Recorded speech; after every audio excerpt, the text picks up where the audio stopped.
Lijep pozdrav dragi učenici, na današnjem satu hrvatskog jezika govorit ćemo o imenicama. Pa počnimo.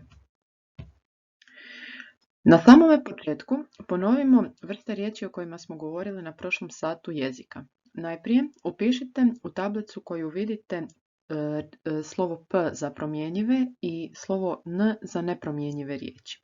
Dakle, riječi su jutro, ujutro, neka, privatni, nitko, slijed, sljedeći, pamet i potom odredite vrstu sljedećim riječima. Zar mislite da dolazite na vrijeme danas? Potom provjerite svoja rješenja s onima koje ćete vidjeti ovdje na slajdu. Dakle, jutro je promjenjiva riječ, ujutro nepromjenjiva, neka nepromjenjiva, privatni promjenjiva, nitko promjenjiva, slijed promjenjiva, sljedeći promjenjiva i pamet promjenjiva. Što se tiče vrsta riječi, zar je čestica, mislite glagol, da je u ovome kontekstu veznik, dolazite glagol, na je prijedlog, vrijeme imenica i danas prilog. Potom promotrite imenicu jutro i u svoje bilježnice napišite u kojem je rodu, kojem broju i u kojem padežu. Zasigurno ste primijetili da je riječ o srednjem rodu, riječ je o imenici u jednini i u ovome smislu imenica je u nominativu, dakle pitamo se tko ili što. Iz toga slijedi da su kategorije imenice i općenito imenskih riječi sljedeće. Kategorija roda, dakle muški, ženski, srednji rod, kategorija broja, jednina i množina, te kategorija padeža koja zapravo obuhvaća svih 7 padeža hrvatskog jezika, nominativ, genitiv, dativ, akuzativ, vokativ, lokativ i instrumental. Što se imenica tiče, malo ćemo ponoviti što one znače, njih ste spominjali još prije, ali sada ćemo se malo više pozabaviti njihovim obilježjima. Dakle, imenice su prije svega promjenjive vrste riječi kojima se označavaju bića, stvari i pojave. Mogu se podijeliti s obzirom na značenje na opće, dakle dječak, recimo i vlastite, recimo vlastito ime Mario. Također mogu se podijeliti s obzirom na čovjekov dodir s onime što znače, pa tako mogu biti stvarne ili konkretne imenice koje se mogu opipati, recimo kuća, ali mogu biti i mislene ili apstraktne, recimo tuga. Nešto apstraktno, nešto što ne možemo, nije materializirano, ali znamo da ono postoji.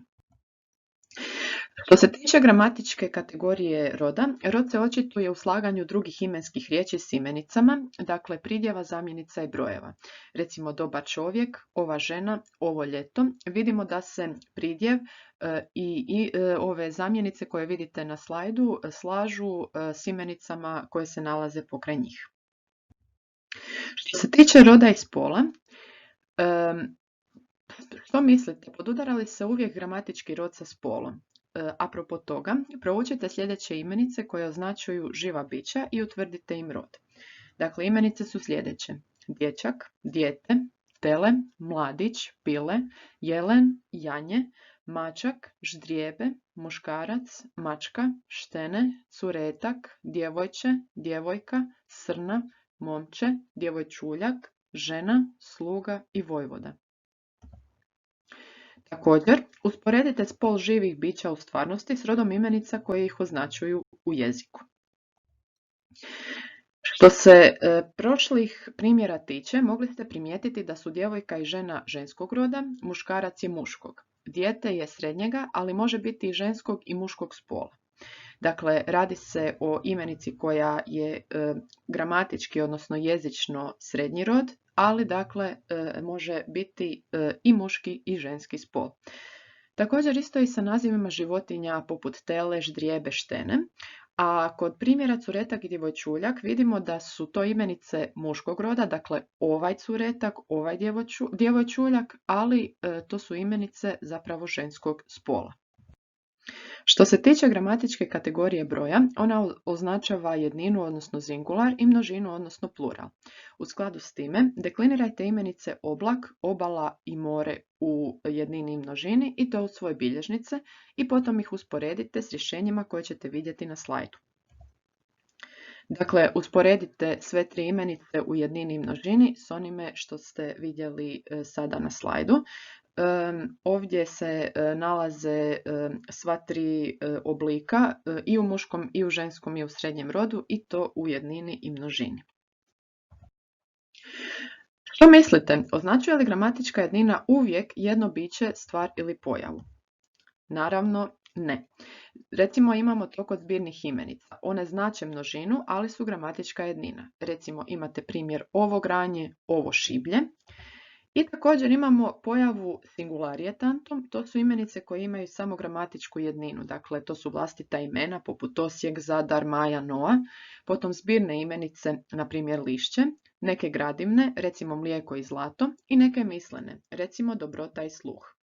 Za razliku od pluralijetantum, kod kojih oblik za jedninu nije moguć, kod nekih singularijetantum imenica moguć je i oblik za množinu. Na primjer, imate gradivne imenice bijela brašna, maslinova ulja i u tom slučaju gradivna imenica ne znači veću količinu tvari, nego različite vrste te tvari. Zatim odredite broj imenicama hlače, naočale, kola i vrata. Mogli ste primijetiti da ove imenice gramatički znače množinu, iako označavaju u stvarnosti samo jedan primjerak. Takve imenice nazivamo pluralijetantum i recimo to su vam još imenice poput vinkovci, poklade, škare, kolica i leđa. Da vidimo sada kakva odstupanja mogu biti u gramatičkim kategorijama roda, broja i padeža. Recimo imenica bol, što mislite kojega je roda? Naime, imenica bol može biti i muškog i ženskog roda. Muškog je kad znači tjelesnu patnju, a ženskog kad znači duševnu patnju. Što se tiče imenice doba, što mislite kojega je roda ona? Naime, može biti srednjeg roda, ako označava vremensko razdoblje, recimo suvremeno doba, ali može biti i ženskog roda, ako znači glazbeni termin, recimo naglašena doba. Također, imenica večer je imenica u ženskom rodu. Potom promotrimo rod i spol imenica curetak i djevojčuljak. Mogli ste primijetiti da su ovo imenice muškog roda, ali znače osobu ženskog spola. Također, imenica djevojče, da vidimo koja je njezina značajka po pitanju roda i spola. To je imenica dakle srednjeg roda, ali znači osobu ženskog spola. Imenica momče označava imenicu srednjeg roda, ali znači osobu muškog spola. Promotrimo koji je rod, a koji spol imenica sluga, starješina i vojvoda.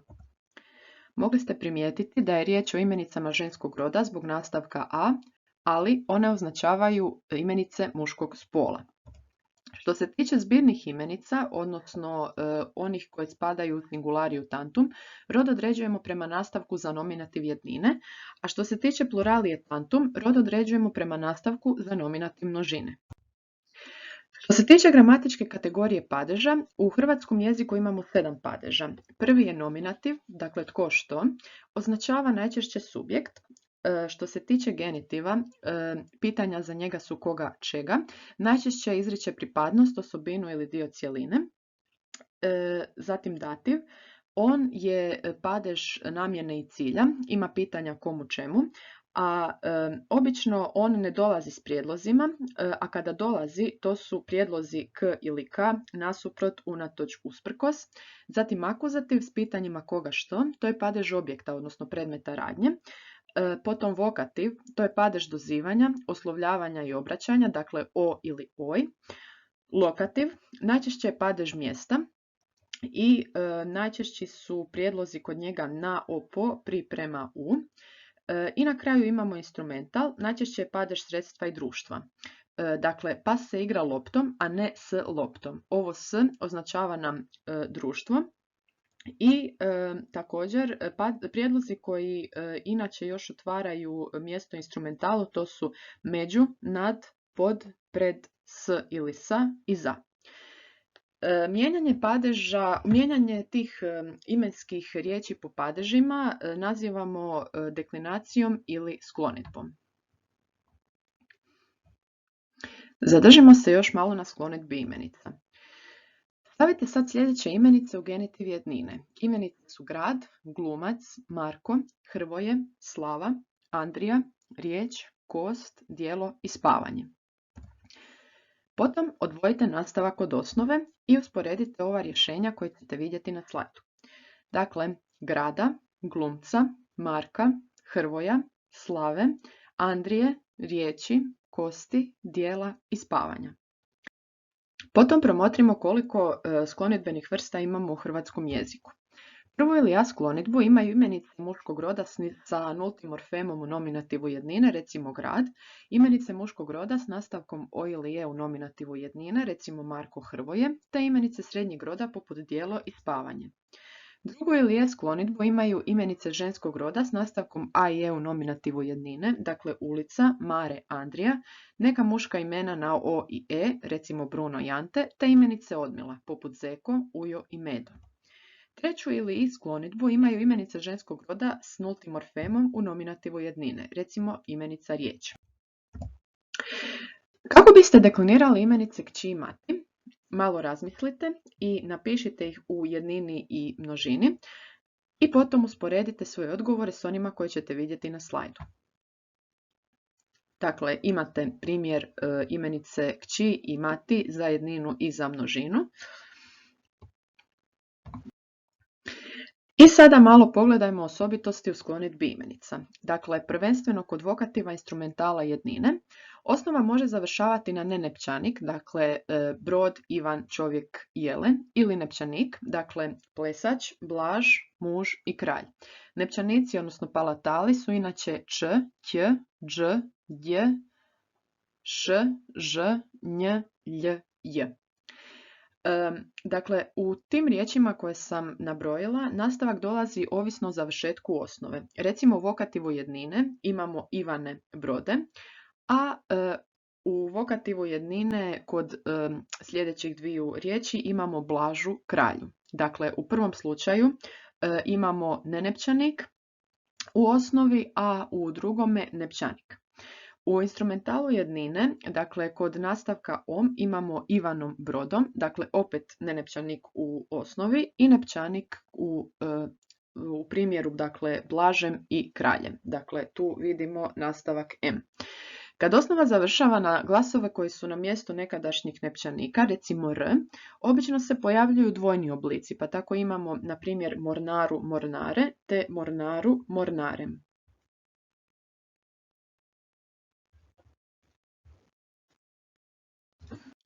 Pogledajmo sada osobitosti akuzativa za živo i neživo. Dakle, kada imenica muškog roda označuje nešto neživo, nastavci za akuzativ jednaki su nastavcima za nominativ. Tako recimo imamo to je brod, tko ili što nominativ i čekam brod, dakle koga ili što akuzativ.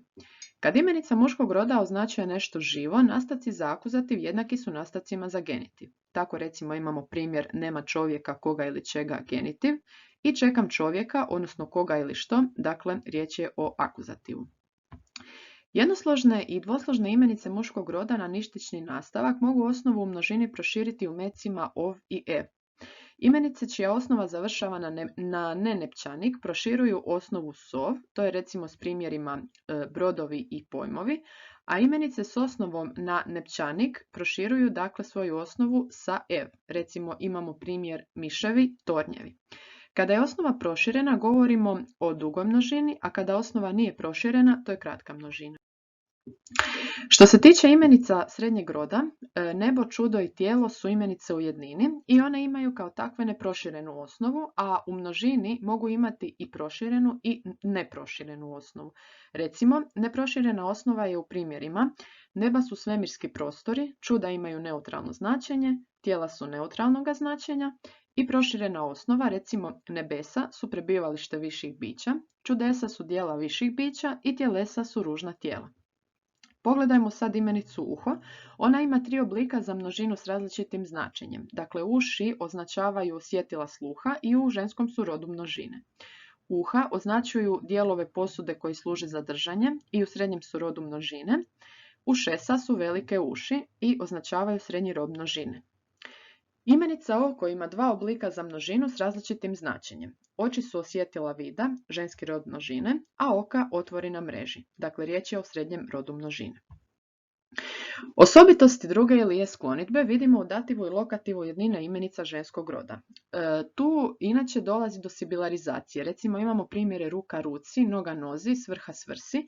Međutim, neke imenice ne provode sibilarizaciju, a neke mogu imati dva oblika. Dakle, i sibilarizirani i nesibilarizirani. Dakle, da pogledajmo sada iznimke od pravila. Što se tiče osobnih imena, dakle ženskih i muških imena te prezimena, kao i zemljopisnih imena, primjeri su sljedeći. Zrinki, Lovorki, Dubravki, Ljerki, Đuki, Miki, Ladiki, Duki, Krki, Meki.